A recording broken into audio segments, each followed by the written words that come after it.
So do any of you remember those Mickey Mouse cartoons in the 1930s? The ones that were just put out on DVD a few years ago? Well, I hear there is one that was unreleased to even the most avid Disney fans. According to sources, it's nothing special. It's just a continuous loop, like Flintstones, of Mickey walking past 6 buildings that go on for 2 or 3 minutes before fading out.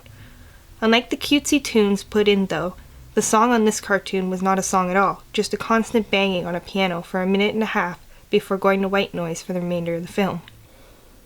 It wasn't the jolly old Mickey we'd come to love either. Mickey wasn't dancing or even smiling, just kind of walking, as if you or I were walking, with a normal facial expression, but for some reason his head tilted side to side, as he kept this dismal look. Up until a year or 2 ago, everyone believed that after it cut to black, and that was it. When Leonard Maltin was reviewing the cartoon to be put in the complete series, he decided it was too junk to be on the DVD, but wanted to have a digital copy due to the fact that it was a creation of Walt. When he had a digitalized version up on his computer to look at the file, he noticed something. The cartoon was actually 9 minutes and 4 seconds long. This is what my source emailed to me. In full, he is a personal assistant of one of the higher executives at Disney and acquaintance of Mr. Maltin himself. After it cut to black, it stayed like that until the 6th minute, before going back into Mickey walking. The sound was different this time. It was a murmur. It wasn't a language, but more like a gurgled cry.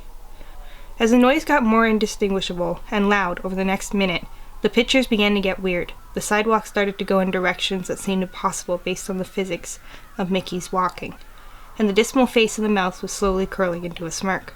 On the 7th minute, the murmur turned into a blood-curdling scream, the kind of scream painful to hear, and the picture was getting more obscure. Colors were happening that shouldn't have been possible at the time. Mickey's face began to fall apart. His eyes rolled on the bottom of his chin, like 2 marbles in a fishbowl, and his curled smile was pointed upward on the left side of his face.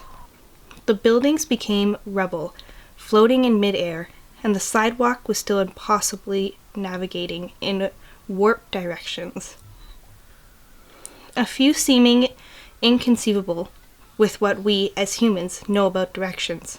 Mr. Maltin got disturbed and left the room, sending an employee to finish the video and take notes of everything happening up until the last second, and afterwards immediately stored the disc of the cartoon into the vault.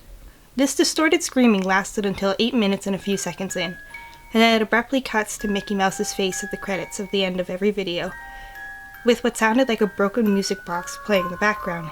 This happened for about 30 seconds, and whatever was in the remaining 30 seconds I haven't been able to get a sliver of information about. From a security guard working under me, who was making rounds outside of that room, I was told that after the last frame, the employee stumbled out of the room with pale skin, saying, "Real suffering is not known," 7 times before speedily taking the guard's pistol and offing himself on the spot. The thing I could get out of Leonardo Maltin was that the last frame was a piece of Russian text that roughly said, "The sight of hell brings its viewers back in." As far as I know, no one else has seen it, but there have been dozens of attempts at getting the file on rap shared by employees inside the studio, all of whom have been promptly terminated of their jobs. Whether it got online or not is up for debate, but if rumor serves me right, it's online somewhere under Suicidemouse.avi. If you ever find a copy of the film, I want you to never view it, and to contact me by phone immediately. Regards of the time. When a Disney death is covered up as well as this, it means this has to be something huge. Get back to me. TR. I've yet to find a copy of this, but it is out there. I know it.